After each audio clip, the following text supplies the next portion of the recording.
कल जलसा होगा नहीं होगा कोई वईद नहीं। शाम तक प्रेसिडेंट ऑफ पाकिस्तान जो नया जलसों के हवाले से कानून साजी हुई है कौमी असम्बली से, उसके ऊपर सिग्नेचर करें और इजाज़तनामा मुअत्तल कर दिया जाए इसकी बुनियाद बनाकर। सलमान अकरम राजा ने बड़ी खान साहब को यकीन दहानियां कराई हैं कि जी पंजाब निकलेगा। अदारे सर जोड़ के भी बैठे हुए हैं। उमर अयूब साहब जो हैं वो मुस्ताफ़ी हो गए हैं। पूरी जलसागाह को आने वाला रास्ता एक बना दिया गया, सिंगल रोड।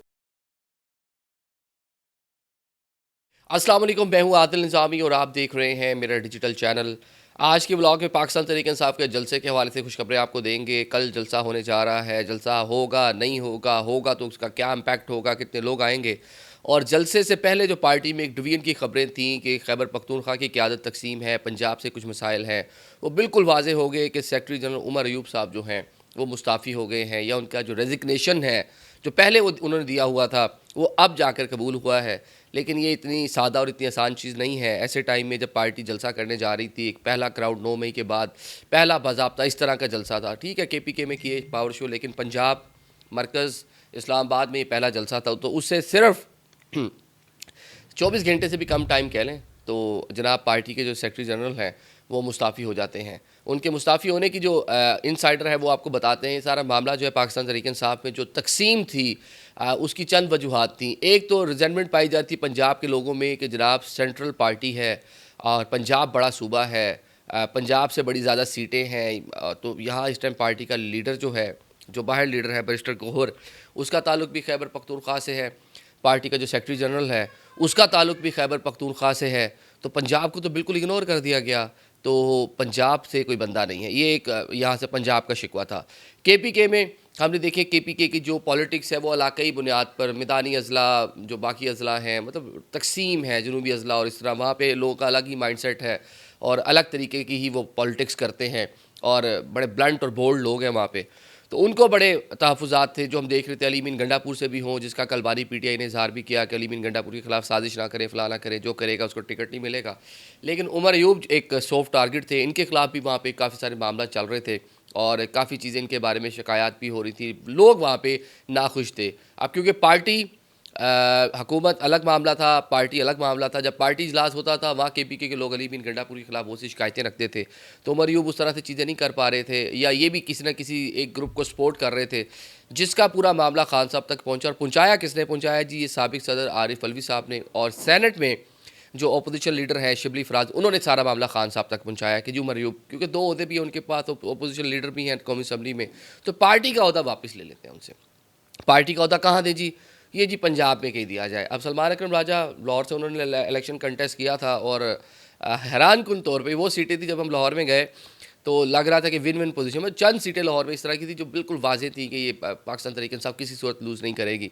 लेकिन ओन चौधरी साहब जनाब वहाँ से जीत गए और वो पता चला जी, उस दिन पता चला वो लाहौर के मुकामी और डिफेंस के इलाके से ताल्लुक़ है उनका और बड़ी पॉपुलरिटी है उनकी। लेकिन इसकी जो टाइमिंग है वो बड़ी अहम है कि जलसे से चंद घंटे पहले पार्टी का सबसे अहम होता है सेक्रेटरी जनरल से सारी मोबिलाइजेशन करनी है, सारे वर्कर को हदायत देनी है, पार्टी को रन करना है तरीके के साथ। वो बंदा चला गया। सलमान अकरम राजा साहब नई ऑप्शन के तौर पे सामने आए हैं। सलमान अकरम राजा ने बड़ी वहाँ पे खान साहब को यकीन दहानियाँ कराई हैं कि जी पंजाब निकलेगा, आप मुझे ओहदा दे रहे हैं, पंजाब निकलेगा, आप देखिएगा पंजाब से चीज़ें बहुत बेहतर होंगी। वकील हैं, वकला की सियासत में भी बड़े एक्टिव हैं, तो अब देखते हैं कैसे पार्टी को चलाते हैं। अब आगे जरा जलसे का मामला, ऑल तो पाकिस्तान तहरीक इंसाफ को अपेरेंटली लग रहा है कि बड़ी इजाज़त मिल गई। कल रात के जगह कोई 200-300 मीटर आगे चेंज की गई, सामान तहवील में लिया गया। अली मीन गंडापुर मैराथन भागते हुए बता रहे हैं कि ये हो जाएगा वो हो जाएगा, और वहाँ पर रात को जो क़यादत है, बैरिस्टर गोहर है, बाकी जितने लोग हैं, असद कैसर हैं, उमर अयूब है, मौका पर पहुँचे तो वहाँ अपना जो गम और गुस्सा है उसका इजहार किया। लेकिन ये पहली बार इस तरह हो रहा है कि हुकूमत इजाज़त दी है और वो आपको गम और गुस्से का इजहार भी करने दे रही है। वरना तो ये होता था ना, जहाँ जलसे की इजाज़त दी सारा सामान छोड़, रस्ते बंद, पानी छोड़ दिया, फलां कर दिया, गिरफ्तारियाँ।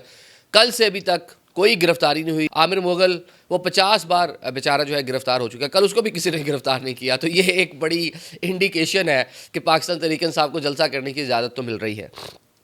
लेकिन साथ साथ इस टाइम अदारे सर जोड़ के भी बैठे हुए हैं, जो लोग इसको मॉनिटर कर रहे हैं सर जोड़ के बैठे हुए हैं। एक तो इस्लामाबाद की सिक्योरिटी, फैज़ाबाद, रेड जोन, सारा 0 पॉइंट सील हुआ है इस्लामाबाद इस टाइम। अभी से कंटेनर ला के रख दिए गए हैं। रेड जोन तो बहुत ज़्यादा ही मामला है, पूरा एक्सप्रेस वे ये वो, मतलब पूरी तैयारी मुकम्मल है कि कुछ ऐसा वैसा हो तो हम इसको सील कर लें। लेकिन साथ साथ ये भी मॉनिटर किया जा रहा है कि बंदे कितने आ रहे हैं, कितने लोग आ रहे हैं और इनको कैसे मैनेज किया जाए, जलसा हो भी जाए लेकिन लोगों को रोका भी जाए। एक तो पूरी जलसागाह को आने वाला रास्ता एक बना दिया गया, सिंगल रोड, कि इस तरह उसको मैप को क्रिएट किया गया है कि सारे बंदे आके एक जगह ही आएंगे और उधर से ही अंदर आएंगे। वो किसी भी जगह जाके उस रास्ते को रोका जाता है तो डेफिनेटली बहुत सारे लोग जलसागाह तक पहुंच ही नहीं पाएंगे। और पाकिस्तान तहरीक इंसाफ कोशिश है जी, जिस तरह दावा किया जा रहा है 10-12 लाख, अगर 10-12 2-3 लाख भी बंदा वहाँ पे आ जाता तो बड़ा इम्पैक्टफुल जलसा होगा। इसकी में कोई दूसरी राय नहीं है कि 2-3 लाख बंदा बड़ा बंदा होगा। लेकिन हुकूमत ने प्लानिंग की हुई है कि इनको रोकना है, मुख्तलिफ रास्तों पे पीछे रोकने की कोशिश करेंगे। शायद आज रात की कुछ गिरफ्तारियाँ भी करें, शायद कुछ लोगों को उठा लें, रास्ते ब्लॉक करें, ट्रांसपोर्टेशन के लिए जो मामलात हैं उसको रोकने की कोशिश करें। लेकिन ये इस तरह के हथकंडे जितने भी होंगे वो जलसे की जो कामयाबी है उसको नहीं रोक पाएंगे। उसकी रीज़न ये है कि जहाँ से जलसा हो रहा है वहाँ से कोई 2-4 किलोमीटर बाद KPK की हदूद शुरू हो जाती है।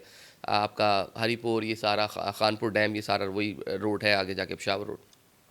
तो वहाँ पे पाकिस्तान तहरीक इंसाफ को कोई मसला नहीं है, बिल्कुल वहाँ से लोग इतने KPK से आ जाएंगे, पंजाब से, पिंडी से इतने लोग आ जाएंगे कि जनाब वो जलसा आपको जलसा का भरी हुई नज़र आएगी और ये मामला जो है आगे बढ़ते हुए नज़र आएंगे। लेकिन एक ख़बर ये भी है कि कोई वईद नहीं, शाम तक प्रेसिडेंट ऑफ पाकिस्तान जो नया जलसों के हवाले से कानून साजी हुई है कौमी असम्बली से, उसके ऊपर सिग्नेचर करें और इजाज़तनामा मुअत्तल कर दिया जाए इसकी बुनियाद बनाकर।